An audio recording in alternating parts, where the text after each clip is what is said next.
সমস্ত শাসক নামের শোষকদের হাতে নির্যাতিত হয়েছে, নিপীড়িত হয়েছে, অধিকার বঞ্চিত হয়েছে। সুতরাং আজকে সময় হয়েছে জনগণ তাদের অধিকার ফিরিয়ে নিবে, অধিকার আদায় করে নিবে।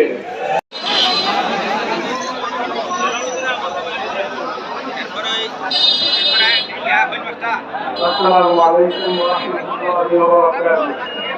ইন্নাল হামদুলিল্লাহ ওয়া সলাতু ওয়া সালামু আলা বাংলাদেশ খেলাফত মজলিস নরসিংদী জেলার আয়োজনে আজকের সমাবেশের মোহতারাম সভাপতি আমাদের মাঝে উপস্থিত আছেন বাংলাদেশ খেলাফত মজলিসের মোহতারাম আমির শেখুল হাদিস হযরত মাওলানা ইসমাইল নূরপুরি, উপস্থিত আছেন আপনাদের প্রিয় নেতা।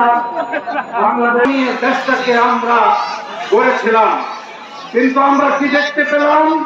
অর্ধ শতাব্দীর বেশি কাল পর্যন্ত বাংলাদেশে নেতার পরিবর্তন হয়েছে, দলের পরিবর্তন হয়েছে, মানুষের ভাগ্যের কোনো পরিবর্তন হয়নি।